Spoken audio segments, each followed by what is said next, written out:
বেশ কি team India এলান ভাই, নতুন সিরিজ, নতুন ক্যাপ্টেন এবং 5টা ফয়সালায় সবাইকে হয়রান করে দিয়েছে। আইপিএল 2025-এর পর টিম ইন্ডিয়া আমাদেরকে ইংল্যান্ডের বিরুদ্ধে টেস্ট সিরিজ দেখতে পারবো, ইংল্যান্ডে খেলতে দেখতে পাবো।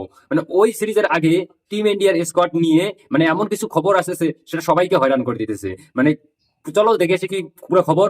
তো ইন্ডিয়া ইংল্যান্ডের মানে মধ্যে 5 টেস্ট সিরিজ হবে, মানে একটা সত্যিকার একটা হাইলাইট সিরিজ হবে। রোহিত শর্মা মানে টেস্ট ক্রিকেট ছেড়ে দিয়েছে, আগে আগে থেকে অবসর নিয়ে নিয়েছে, সেটা আমরা কম বেশি সবাই জানি। সে তাকে আর দেখতে পাবো না এখানে। ইংল্যান্ডের সিরিজের আগে মানে ক্যাপ্টেন্সি এখন নতুন থাকবে। ইংল্যান্ড যে টেস্ট সিরিজ খেলবো সেখানে ভাই নতুন ক্যাপ্টেন আমরা দেখতে পারবো। শুভমন গিল হবে ক্যাপ্টেন্সি, মানে এমন নিউজ আসতেছে যে শুভমন গিল ইন্ডিয়ান টিমের নতুন ক্যাপ্টেন হতে চলেছে। মানে কি বলবো, শুভমন গিলকে ভাই জিম্মাদারি দেবে। সাথে এটাও এলান করে দিয়েছে যে শুভমন গিলকে ইন্ডিয়ান মানে টেস্ট ফরম্যাটের মানে ক্যাপ্টেন্সি দিবে শুভমন গিলকে। এবারে চলে এসেছি যে বিরাট কোহলি কি টেস্টে বিদায় ভাই, এখনো কোশ্চেন হয়ে আছে, তার কারণ এখনো কিন্তু বিরাট কোহলি অবসর নেয়নি, কিন্তু বিরাট কোহলিকে নিয়ে এখনো যে আছে ঠিক আছে, এখনো কোশ্চেন মার্ক চলতেছে।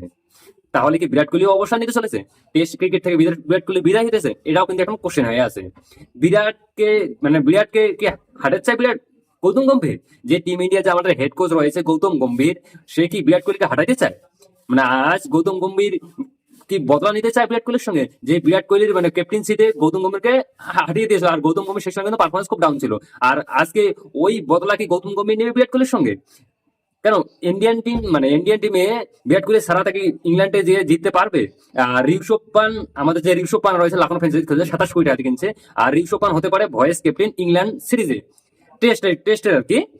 আর রাহুল বুমরা ক্যাপ্টেন্সি করবে না, কে রাহুল এবং জসপ্রীত বুমরাকে মানে ক্যাপ্টেন্সি দিবে না। আর ওদেরকে ক্যাপ্টেন্সি দিবে না। বুমরা তো ভাই মানে টেস্ট ম্যাচ সবগুলো খেলতে পারে না, তার কারণ বুমরা একজন ফাস্ট বোলার। আর রাহুল যদি ক্যাপ্টেন্সি করে তো রাহুলের পারফরমেন্স একদম ডাউন হয়ে যায়, হয়তো টিম ভালো করে। মানে ইংল্যান্ড যে যাবে আমাদের সবকিছু ভাই নতুন টিম, মানে একদম আমাদের ইয়ং টিম দেখতে পাবো আমরা। তো টপ অর্ডারে যশস্বী জয়সওয়াল, যেতে সাই সুদর্শন, অভিমন্যু ঈশ্বরন জায়গী, এটা হচ্ছে আমাদের টপ অর্ডার। আর টপ অর্ডার এটা আমরা খেলতে হয়তো দেখতে পাবো। মিডিল অর্ডারে দেবদূত পাটিকেল, সিরাজ আইয়ার, রাহুল এবং পান্ট, শুভমন গিলের নাম আমি নেই, এখন এরা তো আগে দুজন থাকবে, কেউ ক্যাপ্টেন তো কেউ ভাইস ক্যাপ্টেন। দেবদূত পাটিকেল, সিরাজ আইয়ার। অলরাউন্ডারে থাকতে চলেছে রবীন্দ্র জাদেজা, নীতিশ কুমার রেড্ডি এবং অক্ষয় প্যাটেল, একটা চেহারা হতে পারবে। আর যদি আমরা ফাস্ট বোলার দেখি তো জসপ্রীত বুমরা, মোহাম্মদ শামি, সিরাজ এবং প্রসিদ্ধ কৃষ্ণা, অর্শদীপ, এই কয়জন থাকতে পারে। আর ভাই গৌতম গম্ভীর যদি চায় তো হর্ষিত রানাকেও নিয়ে যেতে পারে, তার কারণ গৌতম গম্ভীর তো হেড কোচ ঠিক আছে। তো আমরা যদি স্পিনারকে দেখি তো স্পিনার যদি দেখি তো ভাই কুলদীপ যাদব ছাড়া কোনো স্পিনারই নাই যে এই সময়ে টেস্ট ক্রিকেট খেলতে পারে। আচ্ছা, তোমাদের কি মনে হয় যে বিরাট কোহলি কি যেতে পারে যে ইংল্যান্ড টেস্ট সিরিজে খেলতে, নাকি তার আগেই বিরাট কোহলি